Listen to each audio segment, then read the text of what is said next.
you don't need to like remake the way you play. You don't need to remake your shot. You don't need to do things differently. Like, you're on a good path. If you can be a Division III player and average 20 a game, you can give yourself a shot to be a pro player. Just like stick with that. And I tinkered too much. The best way I can explain it is I'm very interested in figuring things out and experimenting on myself. And so, that in a way makes you uncoachable, because, you're like, I hear you, but I'm going to really try it and see if it works. I mean, I was taking it as serious as I could. It was just there was limited opportunity to play. I was dying to play basketball all winter, and they're just, I had my little 20-game season with one practice, but there's no pickup. There's like one rec center, and you weren't allowed to play in the 5-on-5 games until you were, I think, 13. So I was like, I got the rec center membership when I was like 11, and I would just go shoot and shoot and shoot. So I couldn't really take it that seriously. So I want to start with basketball in Alaska and the Yeah. Denali Boys and Girls Club. So talk a little bit about that and what the basketball scene was like growing up out in Alaska. Oh yeah. So the basketball scene in Alaska when I was growing up was, um, it was solid. Like, for Alaska, I mean, we're talking about not that many people, right? You know, Total, we're talking like 750,000 people in the state. Half of them in one city. So you basically have Anchorage, which is the size of Anaheim. And then the next biggest place is Fairbanks, which is the size of Newport Beach, like in Okay. terms of population. And then you have Juneau, which is half the size of Fairbanks. And that's kind of like in the middle of nowhere. And then after that, it's just like, little municipalities and Native American villages, really. Like, the rest of the state is not that large, thousands to a few thousand people to a few hundred people in the bigger, bigger areas of population. And the state's really, really big. So, yeah, it's just sparsely populated. At the time, in my high school class, Mario Chalmers was the best player in the state, also the best point guard in the country, which was pretty crazy because, again, there's not that many people. So he played on a team, Bartlett High School, that was really good. They had a player that ended up going to Kentucky. They had a couple guys that played Division II at the local University of Alaska Fairbanks, University of Alaska Anchorage schools. And then they had Okay. Mario, who went to Kansas, 4-year starter, like All American, ended up hitting that big shot against Memphis in the national title game. They won the state championship my junior year, which was my last year in Alaska. But then, kind of growing up, we had a couple pretty good players. One of them, Brad Olson.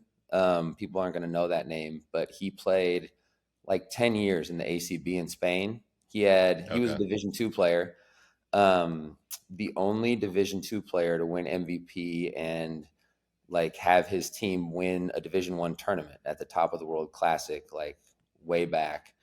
Um, yeah, phenomenal Division II player. Probably averaged 25 a game, in his last 2 years of college at University of Alaska Fairbanks. Had a cup of coffee near the NBA. I think he did summer league and some camps, some training camps. Um, was inspirationally good because he didn't look the part. He was wearing like the mid calf socks when everyone was wearing no shows, and he was wearing skater shoes and had a backwards hat. Like, so he just didn't look the part at all, but was just cold and was like completely fearless as a shot maker and as like a kind of a leader of his little quaint North Pole, Alaska high school team. But yeah, he ended up playing like 10 years in the ACB, made a few $1 million, playing over there. At some point, I think he was making well over $1 million a year, actually. I think he was Wow. second in scoring one year behind Rudy Fernandez. Remember him Okay. from the Blazers? Yeah. And the Spanish team that lost to the Redeem team in 2008. So he was second in scoring behind him one year. He's like an Alaska legend in basketball. And then the other big name dude was Kyle Bailey, who played for Santa Clara, played multiple years professional overseas. He was part of that Santa Clara team that beat North Carolina when they had like Okay. Rashad McCants and that whole crew of big time guys and were top 5 in the country. Funny, Santa Clara had two Alaska guards as their backcourt, Doran Perkins and Wow. Kyle Bailey at the time. So that was like a big deal. And I just found this Instagram page called We Got Next, which is all about Alaska hoops. And so they'll have like throwbacks to stuff like that, and Top of the World Classic with Brad Olson, and then a bunch of people I haven't even heard of who are kind of like the next up and coming generation of Alaska basketball players that I had no idea existed. Wow, that's Um, cool. I'll have to check that out. yeah, and then just like the general climate, like man, it's just nothing like this. It is here in Southern California. Here, well, now it's just so competitive, and everybody's playing some level of club basketball, and everybody's training all the time. And in Alaska, we had one youth league that played 20 games a season. So from third grade till sixth grade, you played 20 games a year. And then you could play for your middle school, and you got another maybe like 15 games a year. So until high school, you were playing like a total of, I don't know, maybe 30 games a year at most. Whereas Wow. now, like, these third graders are playing 100 games a year or more. Yeah. They're practicing twice a week. They have like people that really care about being good, and like everybody's like gung ho about training multiple times a week by the time they're 9, 10, 11, 12 years old. So the culture for basketball and competitive basketball wasn't really there. It was more in hockey. Like I was a hockey player until seventh Okay. grade, and we were getting after it. Like you were practicing every single day, 5, 6 a.m. if you were on the younger teams. Like we had the hockey culture for like being competitive and putting players into college and being, you know, putting players into the pro level. Like the local hockey team was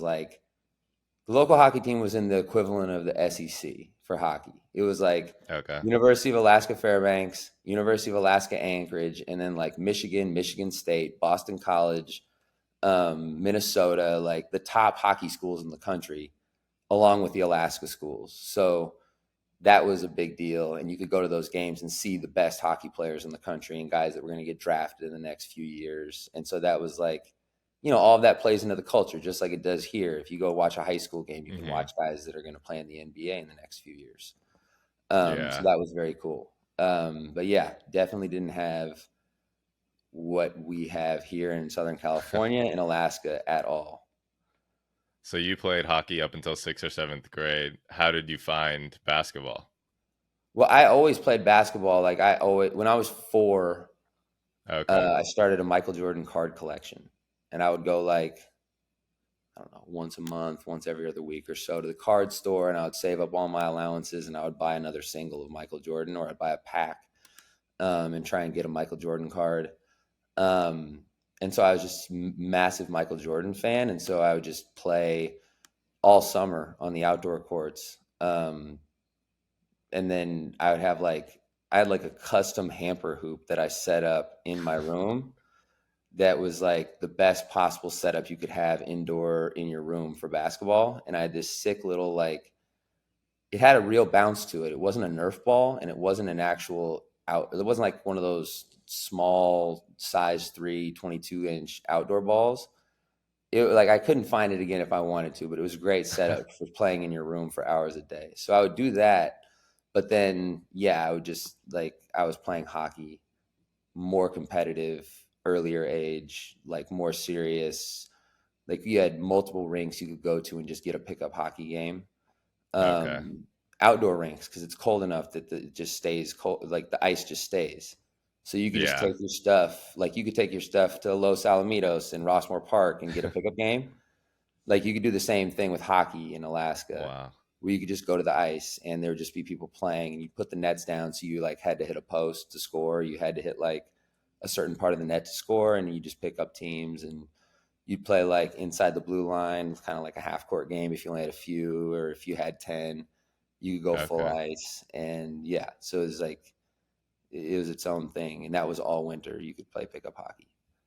Wow. So then sixth or seventh grade is when you started taking basketball more seriously? I mean, I was taking it as serious as I could. It was just there was limited opportunity to play. I just Yeah. dying to play basketball all winter, and they're just I had my No little pickup 20 scene game out season there. with one practice, but there's no pickup. There's like one rec center, and you weren't allowed to play in the 5-on-5 games until you were, I think, 13. So I was like, Wow. I got the rec center membership when I was like 11, and I would just go shoot and shoot and shoot. So I couldn't really take it that seriously. Then once I hit middle school, I made like the year before, I played on kind of the B hockey team because I was like the youngest at the new age group. So I was on like the second level super competitive team. Um, and I would miss hockey practices to go to basketball practices, and my coach did not like that. And the next year, he was like, "Hey, like you have to be fully committed to this. You can't miss hockey for basketball at all. Like you're gonna, you can't miss hockey practices for basketball games." And I was like, "Okay, like this is where we stop playing hockey." Even though I was supposed to play for the super, the A super competitive team with like the extra traveling and like all that stuff. But yeah, I always liked basketball more. I just happened to, there's just more hockey opportunity up there. Yeah. And then Yeah. you ended up at Cal State East Bay, but you went to Seattle in between. Yeah, so end of high school, my mom's parents, like they started having like a really hard time and she wanted to take care of them. So the whole family moved to the Seattle area. I went to 1 year to Redmond High School in the Seattle area, and then went to Bellevue College, just a small junior college in the little Washington, Oregon league called the NWAC. It's like a Northwest Community College League. And then I went from there to Cal State East Bay for my junior and senior year. And that's where I got connected to this guy, Charlie Torres, who does basketball training in Southern California as well. We stayed in touch over the years, kind of after as I finished my degree and everything, and he invited me to do player development in Southern California. Okay, cool. So then you Yeah, end up in Southern California. I know you were trying to still play a yeah, little bit after school and you were doing camps. What was that like? yeah, Kind of the transition from trying to train and still got have one last shot at it. yeah. I was trying to keep playing, so I was gonna play like any sort of semi-pro tournament. I went to some of those like Las Vegas like pay to be seen pro level camps. I did those for a couple years. Honestly, like at the end of my playing career, and I was like solid Division 3 player. I wasn't like to be a pro player. You just got to be mentally really solid. Like you've got to be able Hmm. to perform in awful conditions in spite of all the different things that could possibly be going wrong. Especially if you're trying to do it like in a small country or in a starter job where you're playing in Estonia for $500 a month and it's like cold or like it's the conditions stink and the coach isn't like you or whatever it may be. I really wasn't mentally like prepared or mentally tough enough at the time to be a professional basketball player, I don't think. And so at the same time, I was started to do training because Charlie invited me out to do that, and that was kind of his gig, and I was kind of learning from him. And yeah, I was lucky to be in the gym with really good players right away, and so that kind of jump started my basketball training career. Was there an experience you could have had or a piece of advice maybe at the time that would have put you in a better position to be mentally ready to play, or you just think it was never really in the cards? Um, so there was a point. Um, I don't know if there was something. I was always like kind of being the way that I approach things, where I'm not self-taught full like by in the way that you would be like I don't really know how to explain. I guess the best way I could explain it is I'm very interested in figuring things out and experimenting on myself. And so, Hmm. that in a way makes you uncoachable because, you're like, I hear you, but I'm going to really try it and see if it works. And Yeah. instead of just, being a little bit more willing to be coached. Uh, and so that kind of put me in a position to probably tinker with my routines and tinker with the things that I was doing and the way that I was approaching basketball too much. Um, the best advice I could give myself back then was like, I really hit a point my junior year of college, where I felt like I'd figured it out. And I had these routines going that were helping me to be successful, and I was getting better. I think over the last 9, 10 games in my junior year, I averaged like 23 a game, shot the ball Wow. phenomenal. Like every game I went out there, I felt like I was like able to find that point where I was locked in and playing well.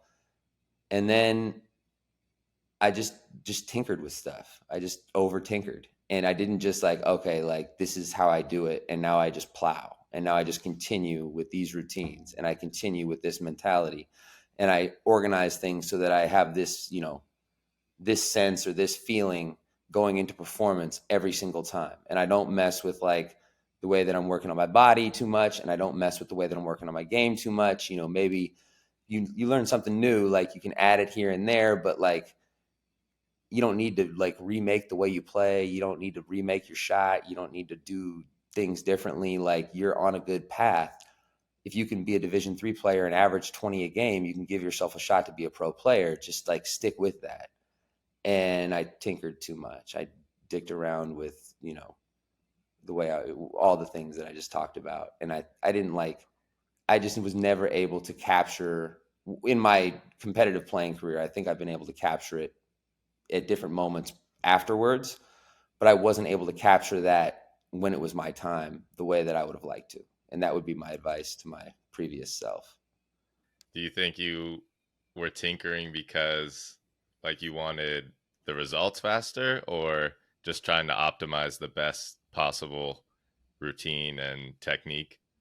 I think I was tinkering because I didn't have great self awareness, and I thought that I could, you know, uh, I mean, the classic example is like the white shooter who doesn't want to be just the white shooter, right? And he wants to Yeah. prove that you can put the ball on the floor and that you can do these other things with the ball. And like,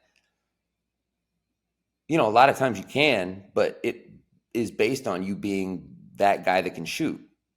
And so like you don't ever lose that. You stay with that, to your last dying breath of basketball. And then you kind of fill in the gaps with the other stuff, but your base and where you're coming from as a player remains the same. And I wanted I think I wanted to like develop the other parts of my game to be as strong as the foundational part of my game, which was a silly idea and lacked self-awareness and wasn't the way to go. So, in terms of performance anxiety and experimenting with things, I know you would experiment with your performance anxiety and how to Oh yeah, to decrease this day. that. Can you tell the story about drinking before a college practice? Oh yeah, you listen to the Stance podcast. Yeah. Yeah, so my junior year, like I was getting phenomenal results playing outside of practice. So we had a really good group of players who were like ex players for the team who stayed around and like worked at the university and kept taking classes. Kind of like some local guys who had played community college, and then just some guys who played at a pretty good level in high school who just were going to school. And they would play pickup late at night, like the 10 p.m. run at the gym at school.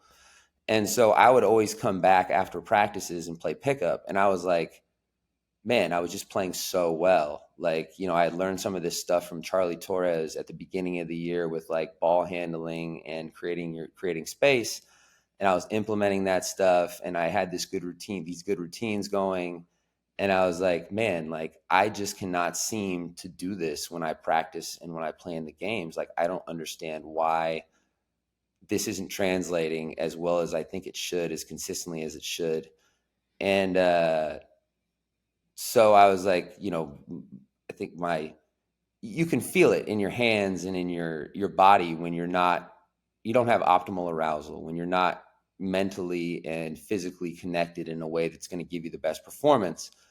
Um, and so, you start to go to think about like what can you do? How can you alter your state so that you can you can take these things that you do in a less pressurized situation and do them under more pressure. And like obviously alcohol is something that people seem to lose their inhibitions when they use it decently often. So I was like, I mean, I'm going to try this. Like, and if I'm going to I'm going to try it. I'm going to like, kind of do it in a way that's organized to the best of my ability. So yeah, I would just go down to the local liquor store and I would get like the little shots.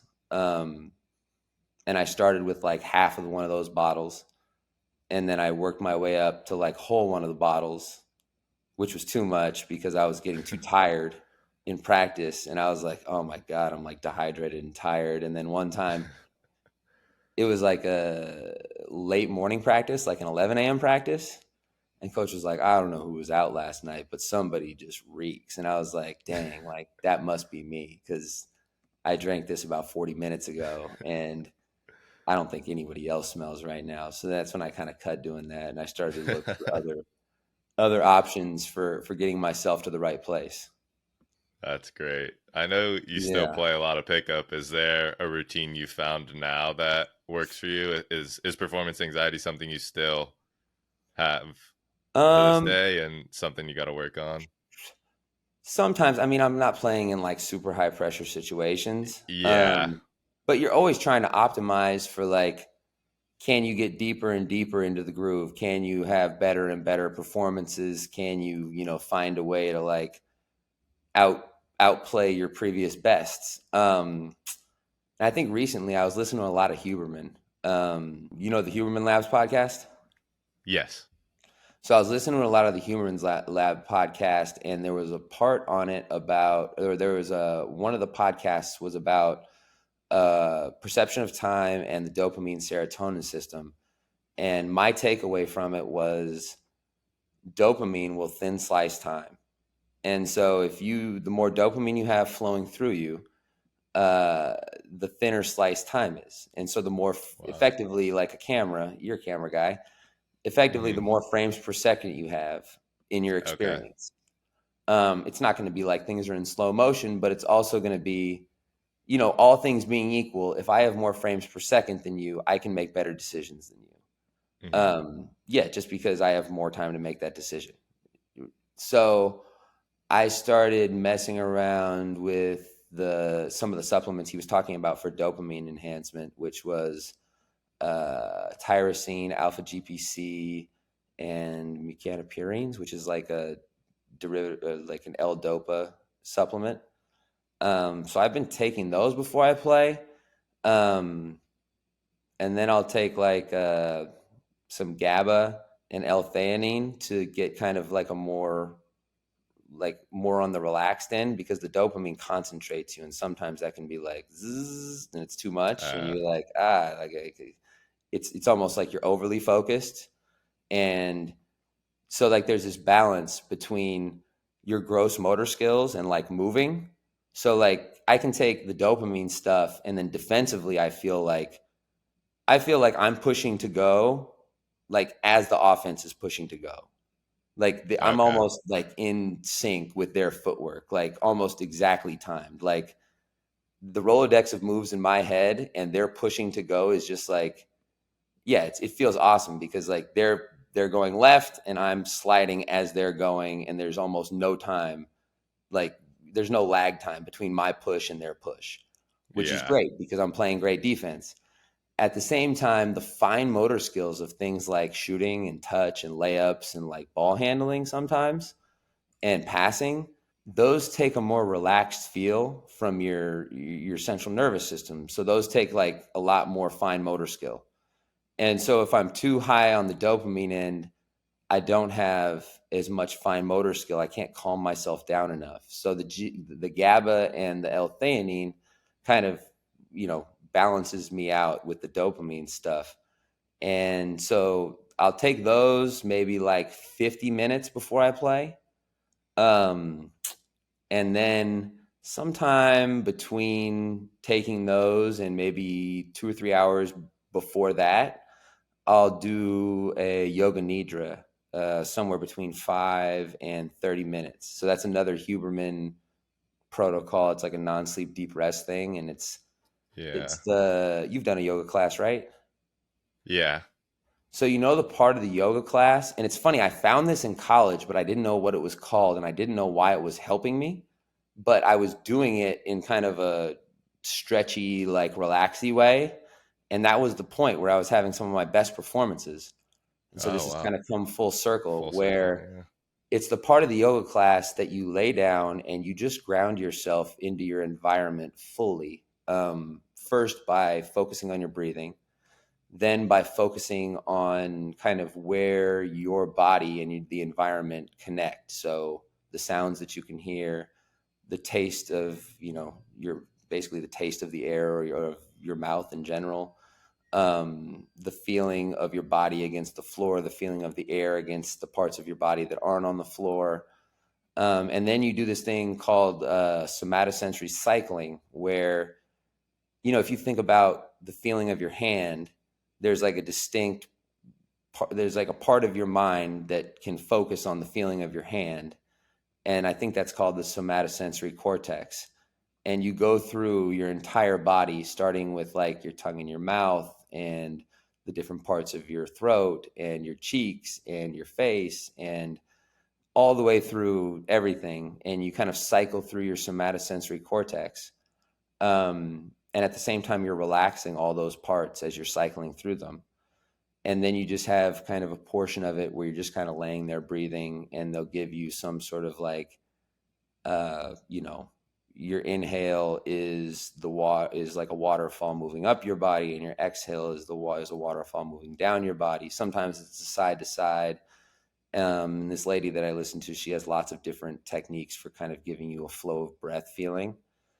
Um, and that seems to be really good at relaxing me and getting me to the relaxation part of the concentration continuum that I need for optimum focus. So I'll do the yoga nidra 3 hours, 2 hours, an hour, 30 minutes before I start warming up. Take the supplements 45 minutes before I start warming up. Then I have my warm ups, and then I get to hooping. And I found that if I do those things at this point, I have like 5 and 6 chance of playing like average or above. Um, Okay. or like where I feel like I've met expectations. Hmm.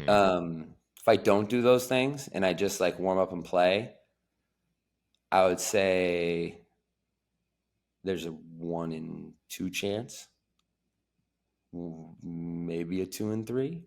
So I think Yeah. all of this is contingent on sleep, and there's other factors that go into this, but I think sleep's a big one. And so I feel, yeah, I sense that if I kind of do those things and I prepare myself in that way, I give myself a really good chance of playing well. And this is the type of professional mental preparation that I needed to be. And not everyone's this way. Some people are just cold and they can just Yeah. Can just put wake up and Quavion hoop. Smith. I don't care. I just walk out there, and at some point in the first half, I'll feel warm enough to cook, and that's all I need. Yeah. Um, but that's not me. Um, and I kind of needed these, elaborate rituals to get myself to the place I need to go. Working with some of the guys, the high level guys you work with, have you heard or seen anything? I know obviously meditation and breathing techniques are kind of more and more popular amongst sports now, but is there anything you've come across that's a little more niche or specific to an individual? Not niche specific to an individual that I've heard of. That's like, Jared will do meditation. I actually, a lot of guys take naps. Um, I think a lot of guys they'll take like a full ultradian cycle. I think like a 90-minute nap or so, um, a few hours before a game. Especially, most of the like higher level guys are playing at night, and so around that 2, 3 o'clock time, I think they hit the nap. I think that's a pretty typical one. I heard Spencer Dinwiddie was taking like 20-minute naps, like in the locker room, getting close to Oh game wow. time, within an hour of the game time. I heard about that at one point. That was a pretty cool one. I thought that was very similar to the Yoga Nidra, and Yeah.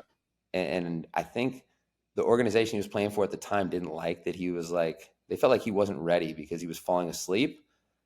Wow. But based on, playing 7 p.m. games and the type of focus and relaxation that you need to be effective as a basketball player, I was kind of pro short nap at that point. I was like, this is Yeah. probably a good idea, actually. Um, but yeah, besides that, I've heard Russell Westbrook. I don't know anything about his specifics, but I heard he has a very elaborate pregame routine. I think a lot of guys that get to that level are pretty particular about the way they approach their pregame stuff, from what they're eating to when they're taking their nap to how they, probably the music they listen to, all the way down the line. It's just a lot of pressure out there. So, you find something that's working for you, and like, man, I can see them just like grabbing onto that pretty tight. Yeah. Speaking of Andrew Huberman, I feel like that's the perfect way to describe you as the Huberman of basketball. Oh, I've geez. Yeah. definitely I've definitely told friends that that's the perfect way to describe kind of some of your practices and techniques. I feel like it's not the most mainstream. You don't see a lot of trainers using some of the more of the spiritual off the court type of things and the mental exercises. What is your learning process with some of that stuff, and how do you go about incorporating that with your athletes? A lot of times, I'll just like listen to the podcast, and like if there's something I'm interested in, like the whole time perception thing. I've been talking, for example, I have a buddy, Ross McMains, who coaches for the Celtics, who's like the smartest basketball person that I'm aware of in captivity. And so if I have an idea, whether or not it's in Ross's wheelhouse of, expertise across basketball, which sometimes it is if it's like a technical basketball thing or a cultural basketball thing. Sometimes it'll be outside. I'll always run it by Ross because he's pretty good at like at least asking critical questions. So I was like thinking about, why are some of the best players? Like for example, like I think Luka Doncic is a guy who people look at and they're like, he's kind of out of shape. It feels like he's not that fast. He's not Yeah. a lot of guys in American basketball that feel like they could be as good as Luka Doncic if they just had whatever he has that's so much better than everybody else. At the same time, like, so I was like, okay, it must be something with the way that he's perceiving the world. Like, time must be going slower for him. I don't know how that's happening, but for guys like him or even like a Michael Jordan who just seem to like make the right decision every time in critical moments, like something is happening for them that's not happening for the average person. What could that be? It has to be something to do with the way they're perceiving time. So then I go to Huberman's website and I would type in like perception of time or something and see if anything pops up. He had a whole episode on perception of time. Um, Wow. but sometimes you have to go to Google. Sometimes you have to go to, and that can kind of just get you started in the right direction. And maybe then there's like an audio book or another podcast or like a peer reviewed paper, or, sometimes PJF will have a podcast or some posts on a topic. But yeah, I'll just kind of search around and kind of hunt around until I find something I can experiment on myself with, and then I'll just try it myself and see what sort of results I get. Um, Not to say that I'm like, I'm an N of one, so I'm not going to be like, the perfect. I'm not the perfect guinea pig for everything. Um, but at least I can speak from personal experience when I'm recommending it, and I can be like, hey, I tried this, it seems to be working well, or I tried this and other people have had success, but it kind of didn't work for me. See what you think about it. And then yeah, I'll just recommend it to guys in that way. I'll be like, hey, like, yeah, I've been trying this combination of supplements. Um, this is the result I'm getting. Other guys have tried it and they're getting a similar result. You might, you know, if you want to try it, I can send you some links to the supplements. Here's some caveats and some places where this might not work as well, or you might be like, like I was saying with the dopamine supplements, like, the feeling of dopamine, high dopamine, is actually a feeling of frustration. So like, Mm. you can easily go overboard with that and be like just really frustrated, almost to the point of discouragement. And so that's obviously not a good thing. So you kind of have to caveat that and be like, hey, this might be very frustrating. You might be like kind of too concentrated. And so then there's these other techniques that we can try to even that out if it's not working for you. But yeah, that's kind of the way I go about it and the way that I try to learn these things. And then I guess like sometimes you'll have I don't know, you just try stuff. I just try stuff in workouts a lot, or, in like training sessions, I'll have an idea that I'll see in a game or something, and how I can like help structure like some of those little games we'll play in the workouts, like that you've guarded and stuff, where we kind of break down Mm-hmm. an action or break down a situation into like a small game. And then you'll just try and manipulate the rules and design the rules so that you get the result you're looking for, the skill, kind of the general skill ideas you're looking for. And then you just experiment with it. And sometimes you get it, and sometimes it'll just be crap, and you'll just throw it out and be like, we're not doing that one again. Hopefully, you have players that aren't like super critical, and they'll just kind of forget the ones that were trash and appreciate the ones that go well for them. Yeah.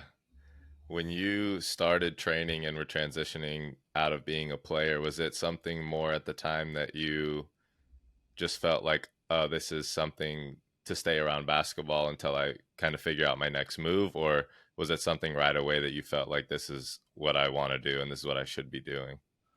Yeah, I think it was just to stay around basketball. Honestly, I don't even like, to be fair, I don't know if I would like any job. So this isn't to say like I don't like the training. Like I don't like the training. I don't like chasing the rebounds. Like being in the gym is great sometimes, but like also if you're in the gym for like 7, 8, 9 hours, you're like, get me out of here. Like I don't want to train people anymore like that. We consistently do, it's decently boring. Like to be good at anything, you kind of got to do the same things over and over and over and over and over again. So you're, constantly doing the same things over and over and over and over again. And then, I don't know how many times you have to teach the same thing over again where you're like, do it this way. And you're like, I just can't listen to myself talk anymore.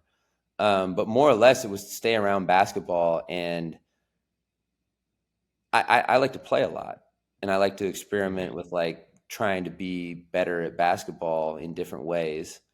Um, and if I'm training people and if I'm training good players, I can also put together games of good players and like pickup games with good players and one-on-one sessions with good players where I can try these different things and like see if they work. And then I can use them in competitive situations. And to me, I don't know, that's like one of the great joys in life is like figuring out new stuff and like, doing things better than you've done them before. So it kind of gives me a platform to do that sort of stuff.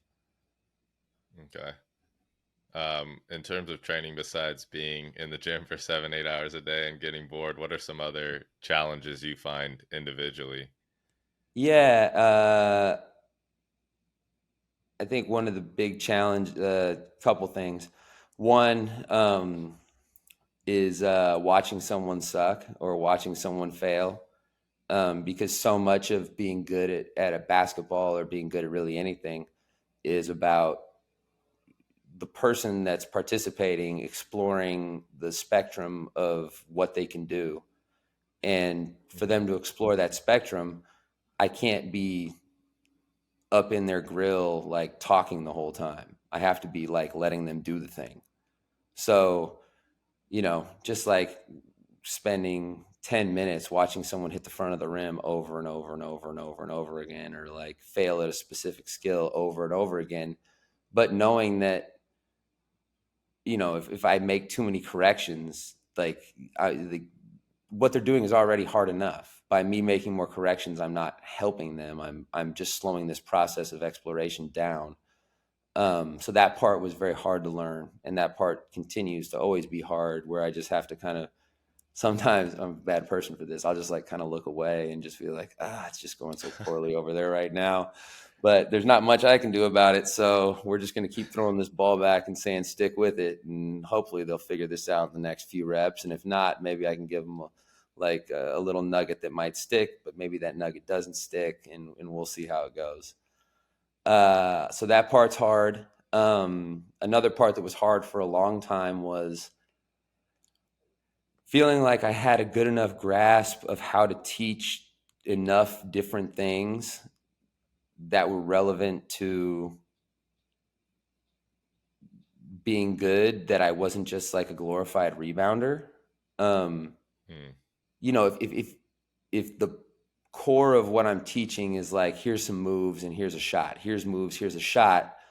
Um, yeah, that wasn't good enough for me. That wasn't like something that I thought was going to be effective long term for lots of different players across the spectrum of different abilities that I would encounter. Like one individual person might do well with that because they get the ball out when they play, but then somebody else might not because they run corner to corner a lot and they need to be good at something else. And so figuring out a wide enough array of teaching modalities and a wide enough, like, having enough different, I guess, like drills and setups and, solutions to basketball problems to be able to one, diagnose, and then two, implement the solutions to the different levels of players in a way that was effective and was getting results.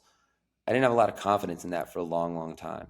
Um, so yeah, like there was a time where, you know, I guess like you would get like referrals and stuff, and I'm like, dude, why are people even referring? Like, all I do is rebound this ball and just tell people to do a move and then shoot it. Like, this can't be helping them that much. This can't be that complicated. But now I feel like I have a much better grasp of like, these things are going to work. This is going to work for you. Like, this is the way we're going to approach it. This is the way that, you specifically can get better and be more impactful when you play. And here's a bunch of situations and scenarios and like little tricks within those situations and scenarios that are going to help you get better.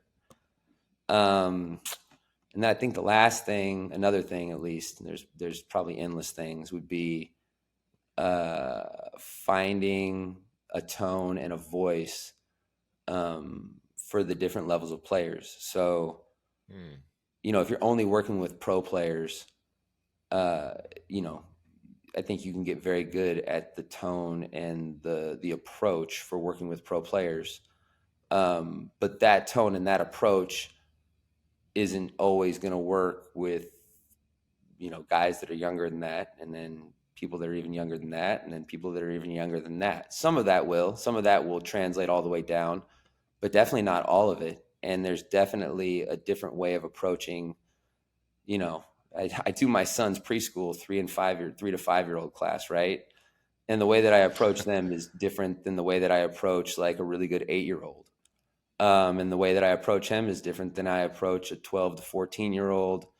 And there's obviously, like, I'm talking about averages and not each individual person that you can kind of like Yeah. tailor the way that you're talking to them, and all the way up. And so, and then, all of that is different than somebody you've known for 5 or 6 years and versus somebody that you're just meeting for the first time. So figuring out kind of how my voice was going to resonate with different levels of players at part, different times in the relationship. That part is still tough. That part is always tough and is always something I'm like trying to figure out how to best get the messages across. Feeling like you were just kind of a rebounder and then getting to where you are now, how did you get to the other side of that? Was that just constant learning and Yeah, I think part of it was, I mean, I give Ross McMains a lot of credit. I'll give Ross McMains credit to the end because Ross is one of the better he might be one of the better linear thinkers in general. He just applies it almost exclusively to basketball, but he's one of the better linear thinkers I've ever met. And so, Ross has seen me run workouts, and I've talked to Ross about workouts I've run and like different ways of approaching player development. And Ross is really good at asking the critical questions about like, what are you getting out of that drill? Like, mm, is that something that's worth it for that player? Is this, does this align with this player's best interest long term? And so having Ross to bounce ideas off of and having him to talk about, different ideas and different things that I was doing. Um, yeah, I think that helped a lot. I think continuing to play a lot and use techniques that I was learning from the little mini games that we were creating, myself. I think that helped a lot. Um, and then, I think like learning in general, just like general, I got pretty big into like some parts of philosophy. I guess a little bit of psychology kind of gets ported in with philosophy. Um, Even like anthropology is pretty interesting, and I think you can take some of those ideas in the way that kind of people set up their structures of thought and translate that into how you're approaching teaching people how to be good at basketball and how you're presenting the solutions to problems and how you're organizing and structuring like someone's long-term development arc. All right, now we'll hit some quick hitter questions. When I ask for a memory from your career, what's the first one that comes to mind? Like Playing my or training training? career, my playing career, anything. Either one, yeah. Probably like my biggest breakout game in college comes to mind, where just like I finally worked my way into the starting lineup, and like I could tell the coach had faith in me and was trusting me to be good for us. And I just went 0 for 5 in the first half, and I was like, when is this going to happen? When is this going to click? And then he went back to me in the second half, um, and I just had like a great second half. I think I had like, I don't know, I probably had like 19 in the second half. Um, and I like to that point in my career, I hadn't had moments of resilience like that. Um, I also really hadn't had someone believe in me the way that he believed in me during that period of time where he was like, we're just going to go to you because I think you can do it. Um, so that was very cool. And that gave me a lot of, I think, long-term confidence in my ability to figure things out. In your basketball career, training or playing, what do you think the biggest decision you've made is and why? The biggest decision, Yeah. I mean, the biggest decision I made was I guess, to go to Cal State East Bay. And I did that just like kind of chasing a girl. Wow. Yeah, so if I hadn't gone to Cal State East Bay, I was like a D3 walk on. So like I had other schools up in the Northwest more near to where I was playing junior college that wanted me to come play for them. Like they were actively recruiting me. Um, Okay. but the girl I was talking to at the time was going to go to Stanford. I wasn't going to Stanford. So I was like, I got to get somewhere near there. And Cal State East Bay had the worst possible program near Stanford. So I was like, hit up the coach and I was like, yo, like, let me walk on up there. I'm trying to play. And it ended up working out. And that's kind of, if I don't go there, I don't meet Charlie. If I don't meet Charlie, I don't end up in Southern California. If I don't end up in Southern California, I kind of don't do the basketball thing in the way that I'm doing it now. Wow. Yeah, that's a big domino effect. Yeah, it's the way it'll be. What is your favorite failure or the failure that made you where or that put you where you are now? Dude, there's just so many. I mean, I guess the failure to play pro basketball. Hmm. Um, I just have so many times where I just couldn't get myself right as a player. Like, even until, geez, I remember talking with my boy Frank, who I played college with, like during during kind of the lockdowns when there wasn't any gyms open and we were playing quite a bit at Open Gym Premier. He's shooting the ball terrible, and I was like, dude, I don't know what it is. I don't know why I can't figure out. Like I'm coming up on 35 now, and I can't figure out how to be a more consistent performer at something I've done for effectively my whole life now. Like this is extremely frustrating. Um, so yeah, I just had a lot of moments like that.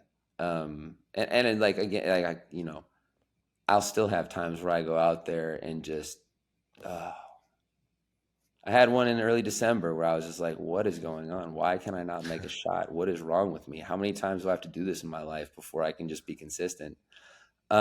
But I do feel much yeah, I feel like I've made progress, like over the many, many years, made progress in many different domains towards being a more consistent performer.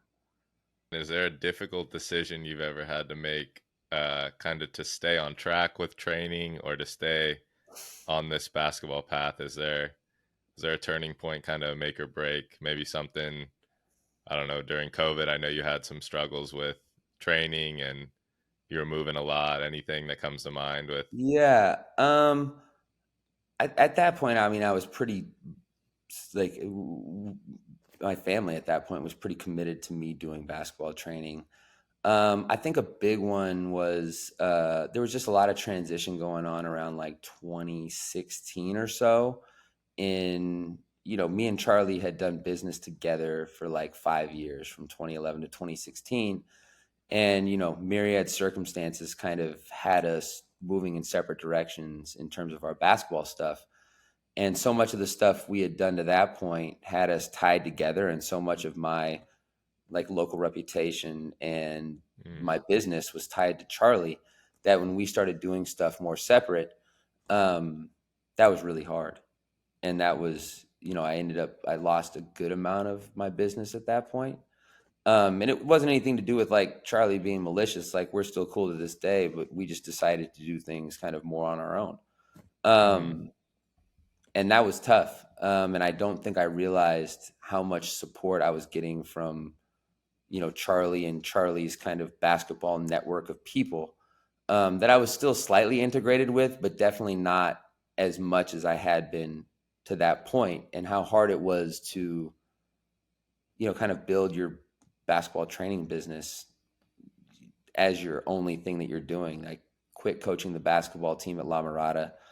Um, and so I didn't have that going. And so I was just like doing full time basketball training.